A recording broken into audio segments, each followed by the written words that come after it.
আসসালামু আলাইকুম। আপনারা সবাই কেমন আছেন? আশা করছি সবাই ভালো আছেন, সুস্থ আছেন। প্রতিদিন কি তেলযুক্ত, মশলাযুক্ত একঘেয়েমি খাবার খেয়ে আপনি কি বিরক্ত হয়ে গিয়েছেন? তাহলে আজকের এই বিশেষ নাস্তাটি আপনার জন্য।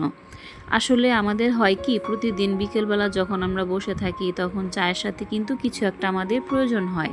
চাটা কিন্তু খালি খাওয়া যায় না। তো প্রতিদিন আসলে একঘেয়েমি নাস্তা খেতে কিন্তু ভালো লাগে না। মাঝে মাঝে যদি সেই নাস্তাগুলো যদি একটু অন্যরকমভাবে বানিয়ে পরিবারের সামনে কিন্তু বানিয়ে দেওয়া যায়, তাহলে পরিবারের সবাই কিন্তু খেয়ে অনেক খুশি হয়ে যাবে।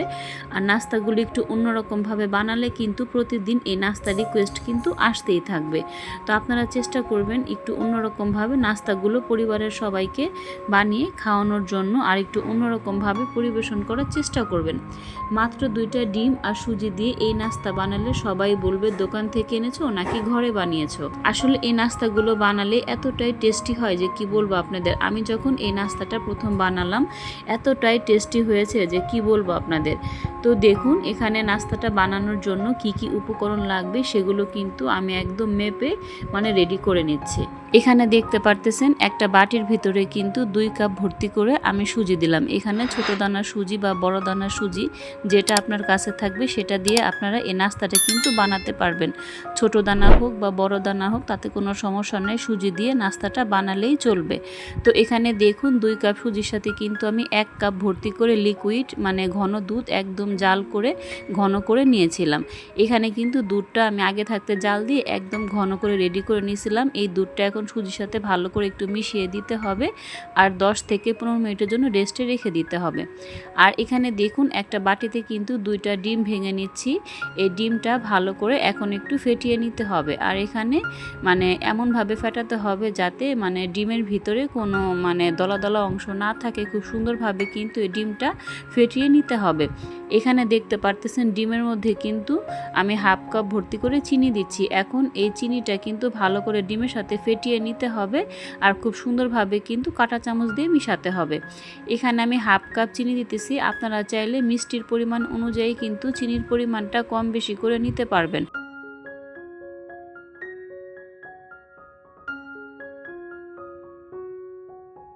আর এখানে দেখতে পারতেছেন 1/3 কাপ আমি তেল দিতেছি। তেলটা ভালো করে এখন মিশিয়ে দিতে হবে।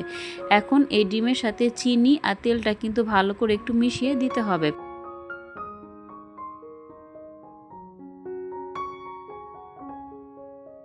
এই পর্যায়ে এসে এখনও যারা লাইক দিতে ভুলে গিয়েছেন, প্লিজ ছোট্ট একটা লাইক দিয়ে আমাকে একটু সাপোর্ট করবেন। এখানে ডিমটা ভালো করে আমি একটু ফেটিয়ে নিচ্ছি। আর দেখুন এখানে ডিমটা কিন্তু ফেটানো হয়ে গেছে। এই সম্পূর্ণ ডিমের মিশ্রণটা কিন্তু সেই সুজির ভিতরে আমি এখন দিয়ে দিব। এখন ডিম আর সুজিটা খুব ভালো করে হ্যান্ড উইক্সের সাহায্যে কিন্তু মিশিয়ে দিতে হবে। এটা এমনভাবে মিশাতে হবে যাতে সুজির ভিতরে কোনো দলা পাকিয়ে না থাকে, সেটা কিন্তু অবশ্যই খেয়াল রাখতে হবে।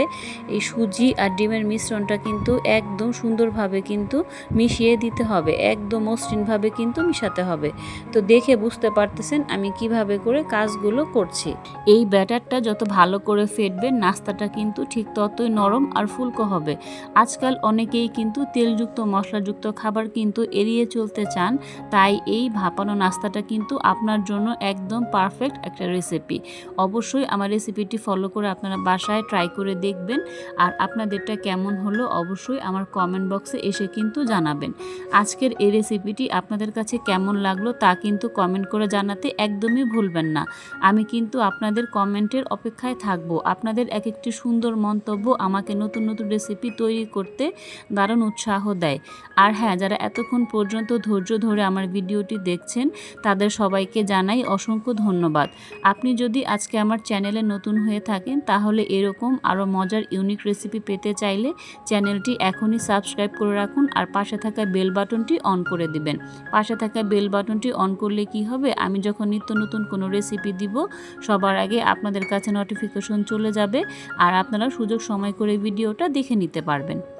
আর এখানে দেখুন নাস্তাটার ভিতরে কিন্তু আমি একটু ভ্যানিলা এসেন্স দিয়ে দিলাম, তাহলে কিন্তু খুব সুন্দর একটা ফ্লেভার আসবে। আর এখানে 1/2 চামচ ভর্তি করে আমি একটু বেকিং পাউডার দিয়ে দিলাম। বেকিং পাউডার দিলে কি হবে, নাস্তাটা খুব সুন্দরভাবে কিন্তু ফুলে উঠবে আর খেতেও কিন্তু অনেক ভালো লাগবে। তো দেখুন এখানে ভ্যানিলা ফ্লেভার আর বেকিং পাউডার দেওয়ার পর নাস্তাটা কিন্তু ভালো করে আমি একটু মিশিয়ে দিচ্ছি। সুজি আর ডিমের মিশ্রণটা কিন্তু সুন্দরভাবে আমার মিশানো হয়ে গেছে। আজকে নাস্তাটা আমি বাটিতে সেট করে নিব। আজকে নাস্তাটা কিন্তু আমি পানি দিয়ে ভাপিয়ে নিব। আপনারা চাইলে কিন্তু এটা ওভেনে বেক করতে পারবেন, আবার তেল দিয়েও কিন্তু ভেজে নিতে পারবেন।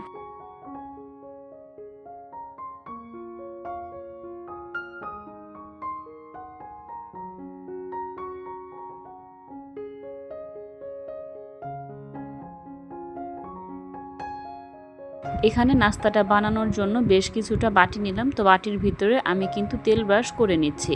তো আমি আজকে নাস্তাটা কিন্তু এই বাটির ভিতরে বসাবো। আপনারা চাইলে কিন্তু অন্য যে কোনো পাত্রে কিন্তু সেট করতে পারবেন। তো দেখেন এখানে কিন্তু পরিমাণ মতো ব্যাটার কিন্তু আমি দিয়ে দিচ্ছি। ব্যাটার কিন্তু একদম ভর্তি করে দেওয়া যাবে না, একটু একটু ফাঁকা রাখতে হবে, কারণ এটা যখন আমি পানিতে ভাপিয়ে নিব, ভাপানো যখন শেষ হয়ে যাবে এটা কিন্তু ফুলে একদম ডাবল হয়ে যাবে। তো দেখুন আমি কাজগুলো কিভাবে করছি। আমি আজকে চুলায় কিন্তু নাস্তাটা বানিয়ে দেখাবো। আপনারা চাইলে কিন্তু এটা ওভেনেও বানাতে পারবেন।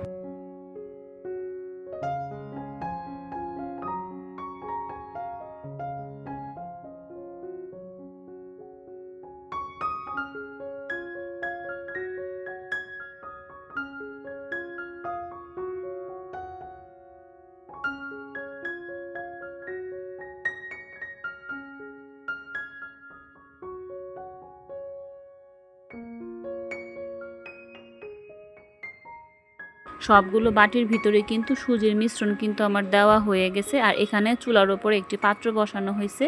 তো এখানে আমি পানি দিয়ে নিয়েছি, পানিটা গরম করে রেডি করে নিয়েছি। আর এখানে নাস্তাটা বানানোর জন্য এখানে কিন্তু সেই পাত্রের ওপর একটা স্টিমার বসানো হয়েছে। তো সবগুলো বাটি আমি এই স্টিমারের উপরে আমি দিয়ে দিব। এটা আমি 20 থেকে 25 মিনিট একটু ভাপিয়ে নিলেই কিন্তু এটা হয়ে যাবে। তো 20 থেকে 25 মিনিট পর আমি আপনাদের দেখাচ্ছি কেমন হলো।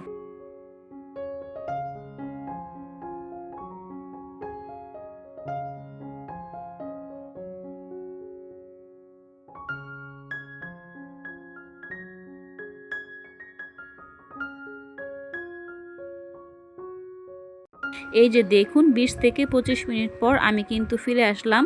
ওয়াও, দেখুন কতটা সুন্দর এবং পারফেক্ট হয়েছে। আর এই যে ভেতরে একটা জালি জালি ভাবটা কি দেখতে পেয়েছেন, এটাই হলো সঠিক রান্নার প্রমাণ। একদম কেকের মতো স্পঞ্জি হয়েছে। আর ছোট বড় সবাই কিন্তু এটা দেখে কিন্তু এটার লোভে পড়ে যাবে। আপনারা কিন্তু একবার হলেও আমার এই রেসিপিটা ফলো করে বাসায় বানিয়ে দেখতে পারেন। ইনশাল্লাহ আপনারা কখনো নিরাশ হবেন না। তো বন্ধুরা, বলতে বলতে আসলে অনেকগুলো কথাই বলে ফেললাম। আজকে এ পর্যন্তই। যদি আমার কথার মাঝে কোনো ভুল থাকে সেটা আপনারা অবশ্যই ক্ষমার দৃষ্টিতে দেখবেন। তো দেখুন আমি একটু চাকু দিয়ে কেটে দেখাচ্ছি এটা কতটা সফট হয়েছে, মাশাআল্লাহ। আজকে এ পর্যন্তই, আবার দেখা হবে পরবর্তী কোনো রেসিপিতে। সে পর্যন্ত আপনারা আফরোজা কুকিং রেসিপির সাথেই থাকুন। আপনারা সবাই সুস্থ থাকবেন, ভালো থাকবেন। আসসালামু আলাইকুম।